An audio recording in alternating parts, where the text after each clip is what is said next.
She told me she couldn't marry me yet. Those words weren't whispered in a moment of vulnerability or even spoken with hesitation. They were delivered at our dinner table, over half-eaten pasta, like she was announcing she'd changed her hairdresser. My fork froze halfway in my mouth. For a second, I wondered if I had misheard her. But then she looked me straight in the eye, calm, composed, and repeated, "I'm not ready for marriage, but I still want you in my life." It felt like the floor cracked beneath me. We had already been married 3 years. We stood in front of family and friends, exchanged vows, and built a life together. Yet here she was, erasing it all as if the ceremony had been nothing more than a rehearsal, as if our years together were placeholder for something or someone else. I didn't explode. I didn't shout. I just nodded, too stunned to do anything else. Inside, though, my chest tightened like a fist was squeezing around my heart. Something was terribly wrong.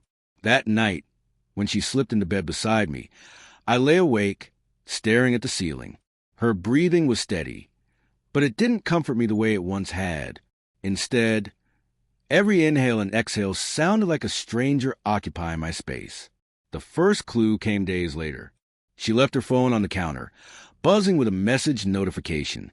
I told myself not to look. Trust was sacred. But suspicion is louder than reason. I picked it up. The name flashing on the screen was E. Just an initial. The message was short. Tomorrow works. Same place. My stomach churned. I set the phone back exactly where she left it and pretended I hadn't seen it. That night, I asked casually, "What are your plans tomorrow?" She didn't blink. Just grabbing coffee with Sarah. Lie. Her eyes flickered too quickly, her smile too practiced. Over the next week, the cracks widened. She guarded her phone like it was a vault, showered at odd hours, and sometimes came home smelling faintly a cologne that wasn't mine.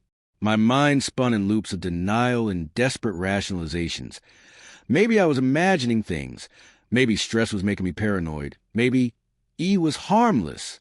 But the truth has a way of clawing its way to the surface. One evening, I told her I had to work late.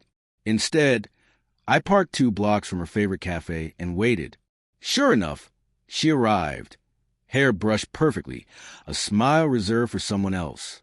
Minutes later, a man walked in, tall, confident, with the kind of easy charm that made my stomach knot.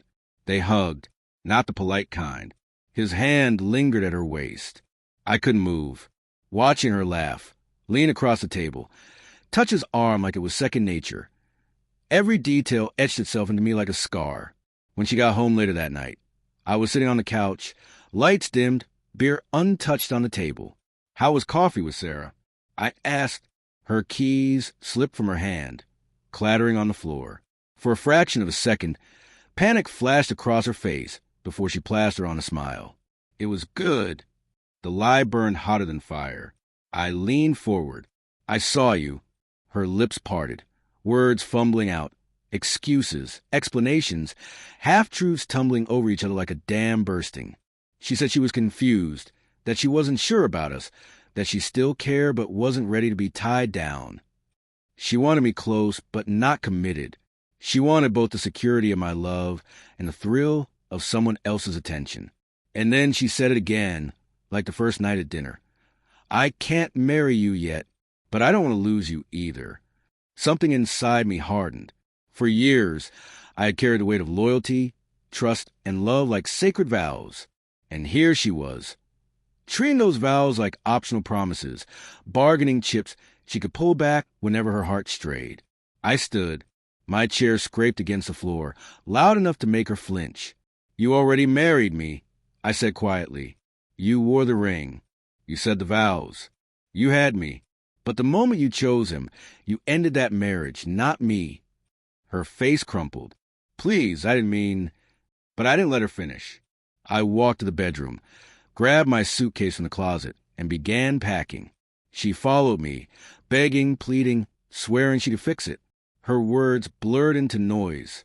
I kept folding shirts, zipping bags, moving with the kind of calm that only comes when a heart finally accepts the truth. When I reached the door, I turned to her one last time. "You didn't want to marry me yet," I said. "Consider your wish granted." Her eyes widened, but I didn't stay to watch them fill with tears. I stepped out into the night, suitcase in hand, breathing air that felt sharp but honest. And for the first time in weeks, maybe years, I felt free.